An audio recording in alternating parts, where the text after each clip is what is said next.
Now Grayson wasn't against others enjoy whatever sexual enjoyment they wanted, but he believed in one partner at a time. The multi-partner relationship thing just wasn't for him. He had wanted what his parents had with maybe a little extra spice. He viewed his parents' marriage as the ideal, after 36 years of marriage with 2 children, and they are still going strong, the fairy tale. Looking at Morgan now, he realized he wasn't going to have that with her.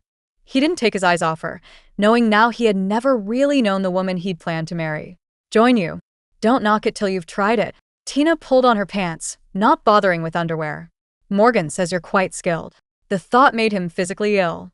Get out, he repeated. Both of you. Morgan's face hardened. This is my home too.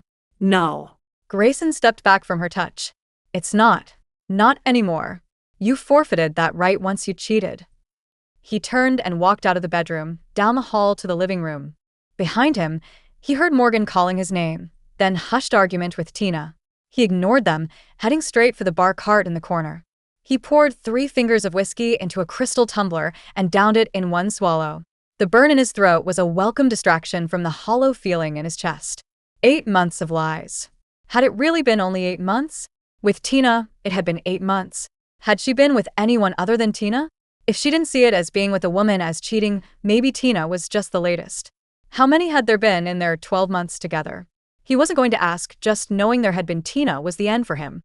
He'd been planning their future, while she'd been sneaking around behind his back.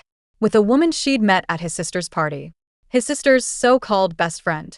He poured another drink, sipped it slower this time. He needed to deal with the trash before getting drunk. From the bedroom, he could hear them still talking, voices raised now. Grayson tuned it out, focusing instead on the amber liquid in his glass. Footsteps sounded in the hallway. Tina appeared first, fully dressed now, her dark hair smoothed back.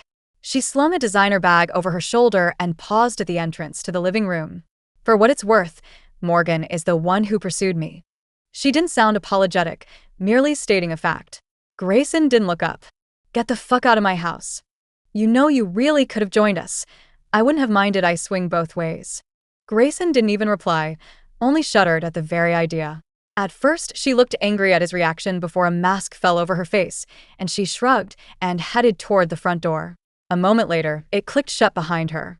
Morgan emerged from the bedroom wearing jeans and a sweater, her face flushed with anger. Really, Grayson, you have no right to speak to her like that. In what universe do you get to dictate how I respond to finding another person in our bed with you? His voice remained low, controlled. The kind of control that terrified his business opponents. Really, Grayson, why are you so upset? It's not like I was with another man.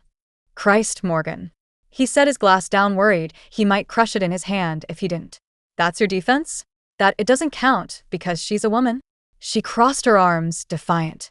You're overreacting. Overreacting. He laughed, the sound bitter even to his own ears. You've been fucking someone else behind my back for our entire engagement plus some, in our bed, and I'm overreacting? It's just a little fun, and I said you could join us. What's the big deal? What's the big deal? He moved away from her, suddenly needing distance between them. It's betrayal. It's lies. It's disrespect.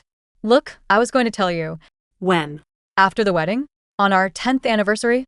He gestured toward the ring on her finger. Morgan's chin lifted. I love you, Grayson. This thing with Tina, it's just physical. Love. The word tasted sour in his mouth. You don't know the first thing about love. You don't do this to someone you love. That's not fair. Fair. His control slipped, just enough for his voice to rise. What's not fair is making me believe you wanted the same things I did. A life together. Children. Commitment. I do want those things. With someone you're cheating on? It's not like that with Tina. It's not. Stop. He held up a hand. Just stop. I don't care how you justify it to yourself. We're done. Her expression changed, calculation replacing indignation. You don't mean that. I've never meant anything more in my life. Baby, think about what you're throwing away. She approached him, hips swaying slightly the way they did when she wanted something. We're good together. Everyone says so. Everyone doesn't know you've been lying to me. She reached for him, one hand sliding up his chest. I made a mistake. I'll end things with Tina. We can go on like before. Grayson caught her wrist, stopping her. He didn't want her touching him.